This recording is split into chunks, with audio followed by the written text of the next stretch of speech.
Hello everyone, welcome back to my channel. हम French revolution पढ़ रहे थे और इसमें आज हम सब टाइटल 4 पढ़ेंगे, जो कि है did women have a revolution. क्या वुमेन्स भी रेवोल्यूशन में इन्वॉल्व थी? तो आंसर होगा यस। वुमेन ने भी फ्रेंच रेवोल्यूशन में बहुत एक्टिव पार्टिसिपेशन किया था। वुमेन्स भी इन्वॉल्व थी फ्रांस सोसाइटी में इम्पोर्टेंट चेंजेस के लिए। पर जब वे फ्रेंच रेवोल्यूशन कर रही थी, वो ये होप कर रही थी कि जब न्यू गवर्नमेंट आएगी तो उनकी जो लाइफ है, यानी कि फ्रांस के वुमेन्स की जो लाइफ है वो इम्प्रूव हो जाएगी। मोस्ट ऑफ द जो वुमेन्स थी वो थर्ड स्टेट से बिलोंग करती थी, जो इस फ्रेंच रेवोल्यूशन में इन्वॉल्व थी। ये मोस्ट प्रोबेबली काम वाली बाई होती थी, जो फूल्स बेच रही हैं, जो फ्रूट्स वेजिटेबल्स बेचती थी, जो डोमेस्टिक सर्वेंट्स थी वो थी। मोस्ट ऑफ द जो वुमेन्स थी वो ज़्यादा एजुकेटेड नहीं थी, ज़्यादा प्रॉस्पेरस फैमिली से बिलोंग नहीं करती थी। और जो प्रॉस्पेरस फैमिली से बिलोंग करती थी वो जो वुमेन्स थी वो बहुत ही कम उसमें बहुत और we can say minimum number of जो वुमेन्स थी जो प्रॉस्पेरस फैमिली से बिलोंग करती थी, उनका जो इन्वॉल्वमेंट था फ्रेंच रेवोल्यूशन में वो बहुत ही लेस था ना। बहुत सारी जो थर्ड स्टेट्स की वुमेन्स थी उनके पास असेस नहीं था एजुकेशन का, ना उनके पास कोई प्रॉपर जॉब ट्रेनिंग थी। जो नोबल फैमिलीज़ की जो वुमेन्स थी उनके पास राइट था कि वो थोड़ी बहुत एजुकेटेड थी, ठीक है। और वो जो थी वो कॉन्वेंट में पढ़ती थी ना। What is convent? कॉन्वेंट एक तरीके का स्कूल होता है जो एक पर्टिकुलर रिलीजन को फॉलो करता है, that is called convent. Now after which the family arrange marriage, जब वो एजुकेटेड हो जाती थी, जो वेल्दर फैमिली की वो जो वुमेन्स थी उनको एजुकेट किया जाता था, वो पढ़ती थी। जब पढ़ने के बाद उनको कोई राइट्स नहीं था कि वो अपने हिसाब से कोई जॉब करे या कोई किसी तरीके का उनको कोई फ्रीडम नहीं था। उनको क्या किया जाता था? After studying, when these women completed their studies, they arrange a marriage, their families arrange a marriage for them। उनकी फैमिली उनकी कंप्लीशन स्टडी कंप्लीशन के बाद उनकी मैरिज कर देती थी।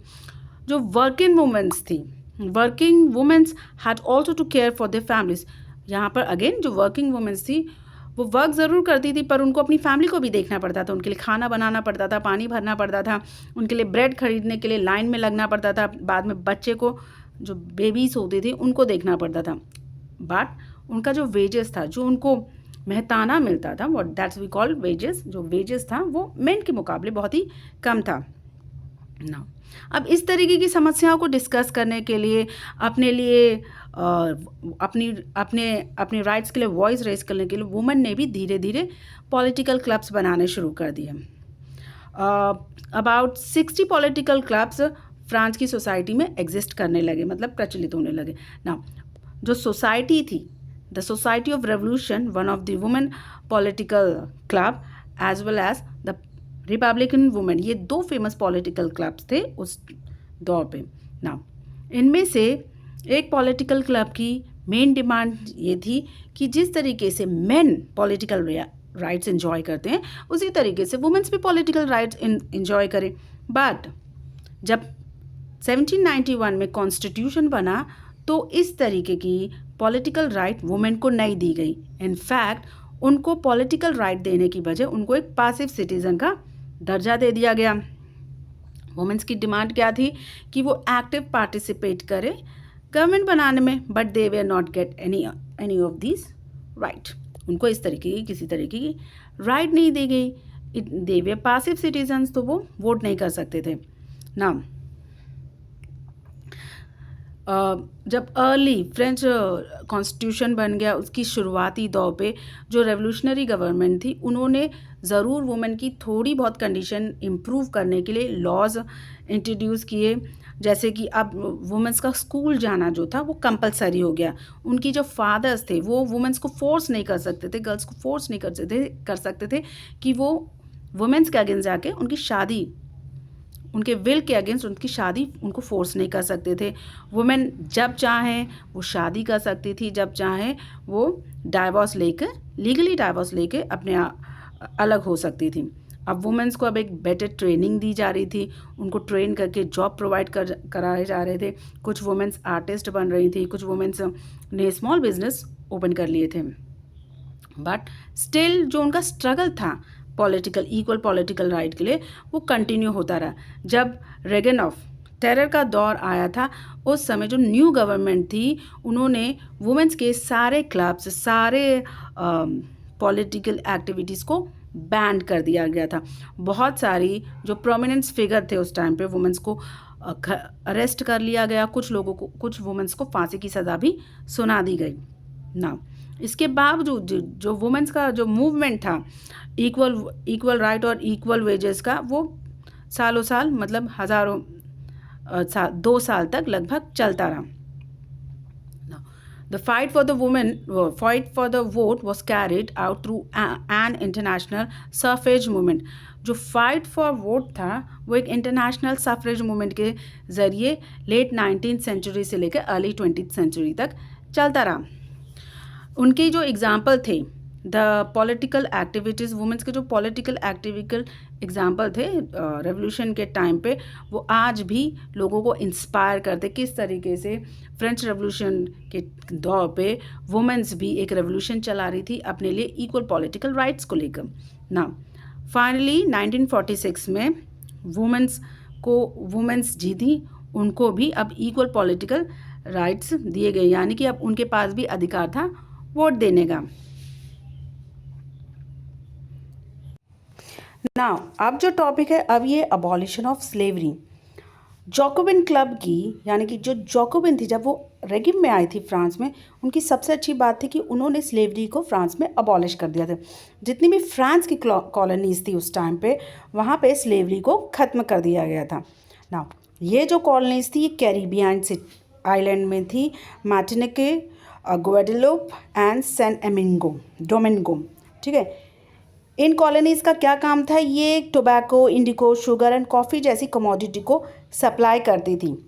जो यूरोपियंस थे, मोस्ट ऑफ दी जो यूरोपियंस थे, वो जाना नहीं चाहते थे दूर डिस्टेंस में जाके, अनफेमिलियर लैंड में जाके वो लेबर नहीं करना चाहते थे प्लांटेशन में।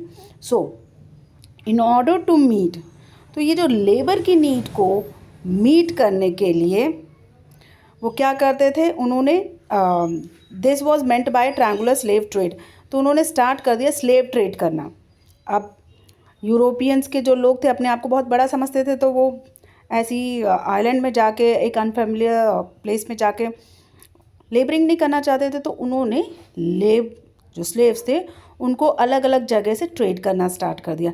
ना ये कौन कौन सी कंट्री थी? ये थी यूरोप से स्लेव्स ट्रेड होने लगे, अफ्रीका से स्लेव्स ट्रेड होने लगे, अमेरिका से स्लेव ट्रेड होने लगे। ये जो स्लेव ट्रेडिंग का जो दौर था ये 17th सेंचुरी से ही शुरू हो गया। ना जो फ्रेंच मर्चेंट्स थे वो बॉर्डेक्स और नैटनी पोर्ट से सेल करते थे, कहाँ के लिए? अफ्रीका कोस्ट के लिए। वहाँ ये क्या करते थे? वहाँ ये स्लेव्स खरीदते थे वहाँ के लोकल चीफ से। अब ये जो स्लेव्स थे उनको ब्रांडेड कर दिया जाता था और उनको सैकल कर दिया जाता, यानी कि सैकल मतलब उनको पेड़ियाँ बांधी जाती थी। फिर जब ये फ्रेंच मर्चेंट जब ये स्लेव खरीदते थे तो ये इनको अच्छी तरह टाइटली एक शिप होता था उसमें ठूस ठूस के भर देते थे और फिर 3 महीने की लंबी सफ़र के बाद अटलांटिक क्रॉस करने के बाद ये कैरेबियन आइलैंड में पहुंचते थे। यहाँ पे वो इन स्लेव्स को जो अफ्रीका, यूरोप और अमेरिका से जो खरीदे गए थे फ्रेंच मर्चेंट्स द्वारा, यहाँ पे वो इन स्लेव्स को कैरेबियन में इन स्लेव्स को ये वहाँ के प्लांटेशन ओनर्स को बेच देते थे। अब ये जो स्लेव्स थे इनको एक्सप्लॉयट किया जाता था, इनका शोषण किया जा रहा था, यानी कि इनको बहुत ही कम दामों पे इनसे काम करवाया जाता और we can say most of the जो स्लेव्स थे वो फ्री ऑफ कॉस्ट थे, यानी कि वो सिर्फ वहाँ पे काम करने के लिए ही लाए गए थे। अब इनको इतना मजबूर किया जाता था कि वो जो डिमांड थी यूरोपियन में शुगर, कॉफ़ी, इंडिको के लिए, कि उनको इस डिमांड को मीट करने के लिए उनको ओवर टाइम करने के लिए कहा जाता था। मतलब जब तक उनके शरीर में जान है तब तक वो प्लांटेशन में काम करते रहे। नाउ बैरोडॉक्स जैसी पोर्ट या नैथनिन जैसे जो नैंटिस जैसे जो पोर्ट थे, बॉडियक्स और नैंटिक्स जैसे जो पोर्ट थे, ये उस समय इकोनॉमिकली फ्लरिश कर रहे थे। क्यों फ्लरिश कर रहे थे? स्लेव ट्रेड की वजह से। तो जो पूरा दौर था 18th सेंचुरी का, जो पूरा दौर था, ये फ्रांस में स्लेवरी के लिए बहुत ही कम दौर पे क्रिटिसाइज़ किया जाने लगा। बट नेशनल असेंबली हेल्ड हुई वहाँ पे बहुत लंबी बहस हुई, बहुत लंबा डिबेट हुआ कि क्या हम जो मेंस के राइट हैं उसको एक्सटेंड कर दें फ्रांस के लोगों के लिए, फ्रांस के सब्जेक्ट्स के लिए, जहाँ जो जो फ्रांस की जो उधर जो कॉलोनीज थी उनके लिए क्या हम राइट्स ऑफ मैन जो आदमियों के जो राइट्स थे उसको एक्सटेंड कर दें।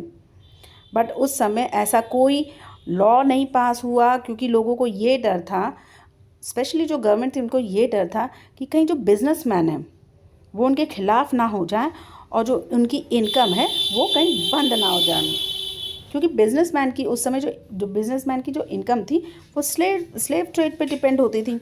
बट 1794 में कन्वेंशन आया जहाँ पे फ्रांस के पोजीशन में, फ्रेंच जो मर्चेंट्स थे उनके पोजीशन में जितने भी स्लेव्स थे उनको फ्री कर दिया गया। बट ये जो मेजर था ये बहुत ही छोटे समय के लिए था। 10 साल बाद नेपोलियन ने दोबारा स्लेवरी सिस्टम को इंट्रोड्यूस कर दिया। तो जो प्लांटेशन के जो ओनर्स थे उनको ये चीज़ समझ में आ गई थी, जो फ्रीडम है that their freedom as including the rights to enslave African Negro pursuit of their economic interest, यानी कि उनके जो फ्रीडम थे इकोनॉमिक इंटरेस्ट के अकॉर्डिंग ही थे। तो स्लेवरी को 1848 में फाइनली ख़त्म कर दिया गया।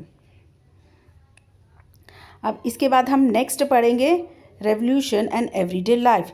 यानी ऐसा नहीं है कि फ्रांस में रेवोल्यूशन हो गया तो रेवोल्यूशन ख़त्म हो गया, ये हमारी डेली ज़िंदगी का हिस्सा है, चाहे कैसे भी ले लें। पॉलिटिकल जो चेंजेस होते हैं वो कपड़े बदलने की तरह होते हैं, as it was written in this line, the can political change the cloth people wears, the language they speak और the book they read. Political जैसे कपड़े लोग पीपल किस तरीके के कपड़े पहनते हैं, किस तरीके की लैंग्वेज बोलते हैं, क्या बुक पढ़ते हैं, उसके हिसाब से पॉलिटिकल चेंज होती है ना। 1789 में फ्रांस ने बहुत तरीके के पॉलिटिकल चेंजेस देखे थे, बहुत तरीके के इकोनॉमिक चेंजेस देखे थे। जो मेंस थे, वुमेंस थे, जो चिल्ड्रंस थे उस समय फ्रांस के, उनकी लाइफ किस तरीके से चेंजेस हुई वो देखा गया। जो रेवोल्यूशनरी गवर्नमेंट थी उसने किस तरीके से फ्रांस का चार्ज लिया, कैसे लॉ पास किए और किस तरीके से उसने लिबर्टी और इक्वालिटी रोज़मर्रा की ज़िंदगी में किस तरीके से फ्रांस के रेवोल्यूशनरी गवर्नमेंट ने इंट्रोड्यूस की। जो सबसे इम्पॉर्टेंट जो लॉ था जो इफ़ेक्ट में आया वो तब आया जब बेलस्टाइल 1789 की गर्मियों में बेलस्टाइल को जब गिराया गया, और वो ये लॉ था एबॉलिशन ऑफ सेंसरशिप। जो सेंसरशिप थी उसको एबॉलिश कर दिया गया ना। सेंसरशिप यहाँ पर क्या थी? सेंसरशिप ये थी, ओल्ड रेजिम में ये लिखा गया था कि कोई भी अपनी मर्ज़ी से कुछ नहीं लिख सकता है। जैसे कल्चरल एक्टिविटीज़ हैं, बुक, न्यूज़पेपर, वो भी सेंसर हो के, किंग से सेंसर हो के ही पब्लिश की जाती थी, परफॉर्म की जाती थी। अगर उसमें किंग के खिलाफ कुछ है तो किंग उसको पास नहीं करता था, यानी it can not be perform in a public place और it can not be published in a book. Now ये जो डिक्लेरेशन ऑफ राइट्स थे मेंस के और सिटीजन्स के, उसने ये जताया कि जो लोग हैं फ्रांस के उनके पास फ्रीडम ऑफ स्पीच भी होगा और एक्सप्रेशन भी होगा, ये उनके नेचुरल राइट्स के अंतर्गत आ गया। ठीक है, जो जैसे न्यूज़पेपर, बुक्स, पैम्पलेट्स और जो प्रिंटेड पिक्चर थी, इस तरीके के बहुत सारे जो पैम्पलेट्स बुक्स थे जो पूरे फ्रांस टाउन में बाढ़ की तरह आए, ये धीरे धीरे पूरी कंट्री में फैल गए। नाउ आई मीन पैम्पलेट्स और बुक्स में क्या था, इन पैम्पलेट्स और बुक्स में सिर्फ और सिर्फ फ्रांस में जो इवेंट्स हुए थे, किस तरीके से फ्रांस में चेंज आया था, वही सब डिस्क्राइब था। ये बाढ़ की तरह फ्रांस में मतलब एकदम फ्लडेड हो गए। न्यूज़पेपर में चाहे बात कर लो, पैम्पलेट्स हो, बुक्स हो, इन सब में सिर्फ किस तरीके से फ्रांस इवेंट्स हैपन्स हुए फ्रांस में, किस तरीके से चेंजेस आ रहे हैं फ्रांस में। ना जो फ्रीडम ऑफ प्रेस थी उस समय, एक्सप्रेशन, जो लोग एग्जैक्टली क्या सोचते हैं उसको उनके व्यूज़ को अपोज कर रही थी। ऐसा नहीं है, दिया गया था फ्रीडम ऑफ प्रेस, बट उनको इतना फ्रीडम नहीं था। जो each side sought to convince the other of its position through the medium of print.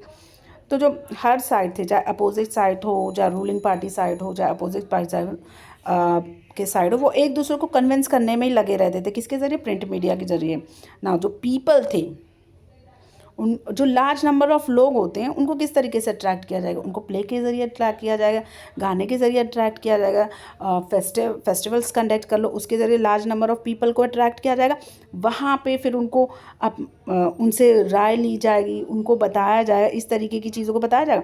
Now this was the way could grasp and identify with the idea of such as liberty or justice, the political philosopher wrote about at the length in the text, which only a handful of educated people could read.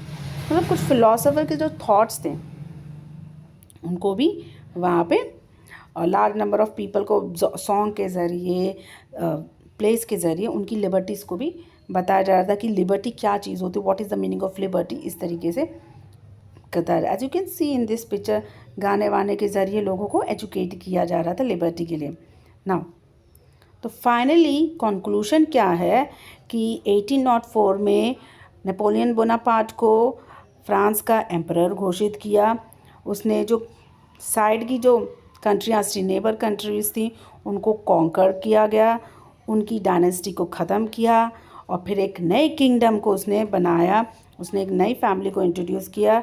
Napoleon को moderniser, father of modernisation भी कहा जाता है। उसने कई तरीके के law को इंट्रोड्यूस किया गया था, जिसमें प्रोटेक्शन ऑफ प्राइवेट प्रॉपर्टी था, एक यूनिफॉर्म सिस्टम था, वेट और measure provided by the decimal system. पहले नेपोलियन को लिबर्टर के तौर पे देखा गया, जो कि लोगों के लिए आज़ादी लेकर आया था। फिर बाद में नेपोलियन जो आर्मी थी, उनको to be viewed everywhere as a invading force. बाद में एहसास हुआ कि जो नेपोलियन की जो आर्मीज़ हैं, वो लोगों को इन्वेड कर रही, जहाँ जा रही है वो ज़बरदस्ती अतिक्रमण कर रही है, फोर्स ना अतिक्रमण करने लगी, ज़बरदस्ती क्या बोलते हैं, दूसरी जगहों पर अटैक करने लगी। उन नेपोलियन बोनापार्ट को 1815 में वाटरलू में हरा दिया गया। लेकिन उसके जो बहुत सारे जो मेजर्स थे, रेवोल्यूशनरी मेजर्स थे, उसका जो आइडिया था लिबर्टी का, उसका तो मॉडर्न लॉ थे, वो आज भी यूरोप में लोगों की ज़िंदगी में बहुत बड़ा इम्पैक्ट डालते हैं नेपोलियन के राजगद्दी छोड़ने के बाद। ये जो नेपोलियन के जो आइडियाज़ थे, स्पेशली लिबर्टी और डेमोक्रेटिक राइट्स, ये आज के टाइम ये लेगेसी है। We can say it is a legacy of French revolution. The spread from France to the rest of the European during the 19th century. Now ये जो liberty और democratic rights के जो आइडियाज़ थे, वो France से लेकर बाकी यूरोप कंट्री में भी 19th सेंचुरी में भी फैले, और जिसकी वजह से फाइनली जो फ्यूडलिज्म सिस्टम है उसको फिनिश्ड कर दिया गया। जो कॉलोनाइज्ड पीपल थे, उनको फ्री किया गया, उनको हर तरीके के बाउंडेशन से ख़त्म किया गया, उनकी कंट्रीज़ को सोवरेन नेशन स्टेट घोषित किया गया। एज वी कैन से यहाँ पे दो महान लोगों के नाम डिस्क्राइब हैं, टीपू सुल्तान एंड राजा राम मोहन राय। ये दो एग्जाम्पल है जो क्या बोलते हैं, फ्रांस के फ्रीडम के आइडिया को बहुत ज़्यादा सपोर्ट करते हैं। Here we end this chapter, here we finish this chapter. Have a good day, have a nice day.